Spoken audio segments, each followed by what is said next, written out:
Battersea Power Station 由倫敦電力心臟變咗做巨大廢墟，呢度曾經每一日燒1萬噸煤，為成個倫敦提供2成嘅電力。佢唔係好似南丫發電廠咁起喺荒郊野嶺，而係喺正泰晤士河隔離。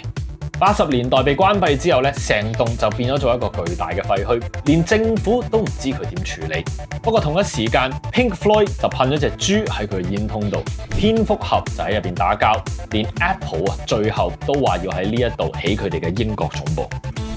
一座舊嘅發電廠點樣由工業怪獸變咗做無人問津嘅廢墟呢？到而家又變咗做英國最熱門嘅地標，連 Bear Grylls、Gordon Ramsay 呢一啲英國名人都住喺入邊。究竟呢一度有幾好呢？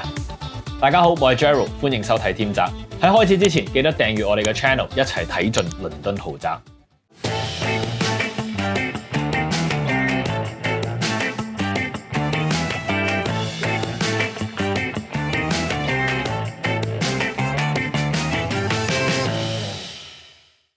如果你喺泰晤士河河邊，遠遠望見一座紅磚嘅四方盒，頂住4支巨型嘅白煙囪，冇錯，你見到嘅就係 Battersea Power Station 啦。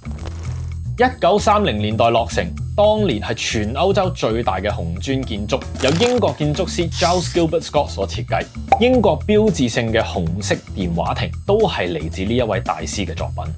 而 Battersea Power Station 外表最為突出嘅就一定係佢嘅4支標誌性高達109米嘅巨大煙囪，離遠就可以睇到佢。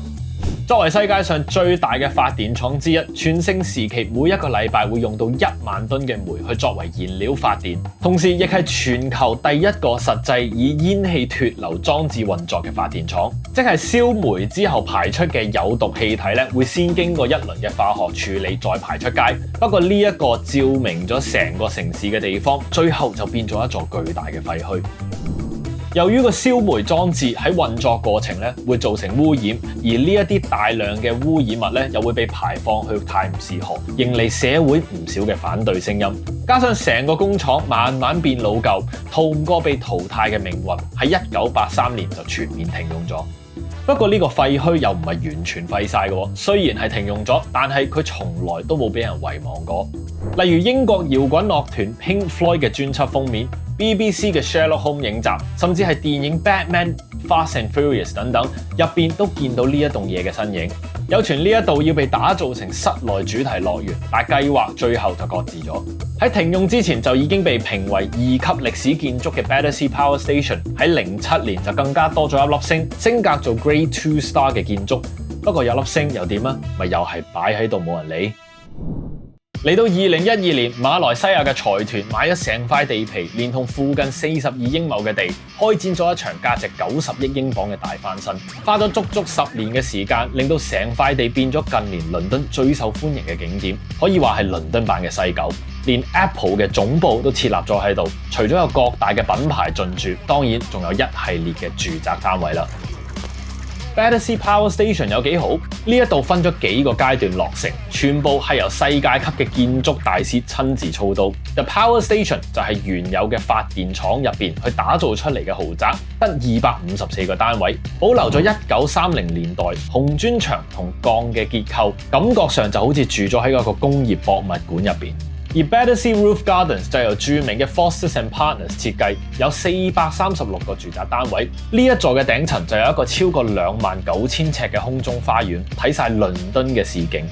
Prospect Place 就由 Frank Gehry 設計，即係設計捷克 Dancing House 嗰位。成棟嘅外觀非常之有設計感，有佢嘅加持，呢一棟嘅單位就當然好快就全部售罄啦。至於 Koa at Electric Boulevard， 而家咧就仲賣緊，包括有開房式嘅單位、1房同2房，主打簡約嘅現代感，而且住客都可以用到 Battersea Roof Gardens 嘅所有設施，生活機能可以話係非常之全面。其實成個園區喺價錢方面有辣亦都有唔辣，1房嘅入場價而家差唔多係83萬5左右，即係800零萬港幣。而特色單位好似喺正 Power Station 嘅頂層3房複式連天台就要價850萬英鎊。呢個喺松溫嘅全新發展區喺倫敦其實係買少見少嘅，建築又有特色又有價值，而有埋歷史文化嘅背景，但係又值唔值得買呢？首先地段方面，佢喺泰晤士河嘅南邊有地鐵 Northern Line， 不過咧我就會形容佢呢一段鐵路就等同於將軍澳嘅康城站咁樣，佢係一個分叉嘅兩段路，搭錯咗就唔好意思啦，要翻去原點再嚟過。其實搭錯車都算係事小，佢錯嘅仲有佢嘅 postcode。呢一頭係近呢幾年非常之新嘅發展區，但係又因為太新，所以咧所有嘅管理都未係最完善。其實有唔少住戶投訴最多嘅地方就係呢一度嘅 postcode 成日轉嚟轉去，包裹永遠都送唔到。就算有24小時嘅禮賓服務都冇用，始終呢度係英國，處理問題起嚟根本就唔夠快。雖然呢幾棟建築本身就設計吸引，外觀出眾，但係由於成個項目係分階段開發，到而家2025年啦，都仲有工程未完成，施工嘅噪音同灰塵問題基本上係避無可避。加上呢度一半嘅單位都係樓望樓嘅情況，唔係河景或者園景，有啲就望住條街望下行人路，同啲遊客啊路人啊你眼望我眼，甚至有啲依然係喺興建中嘅地盤，景觀就自然會大打折扣。另外，由於 Battersea Power Station 本身係熱門嘅旅遊景點，周圍都有大批嘅旅客、行人喺附近行街，加上經常舉辦市集，大時大節又會有啲大型嘅燈飾活動，生活嘅氣氛就雖然熱鬧，但係對於中意清靜、注重私隱嘅住戶嚟講，可能就未必咁啱啦。雖然單位新、地標級嘅物業，但部分嘅住戶就反映個價賣到咁貴，點解個服務質素同體驗都追唔上呢？其實再加上佢開發得太快，有啲人就覺得入邊嘅裝修細節就未做得好精緻，性價比就唔係特別高。我係 Gerald， 想了解更加多嘅倫敦豪宅資訊，記得訂閱我哋嘅 channel、like 同埋分享呢一條片啦。我哋下次再見。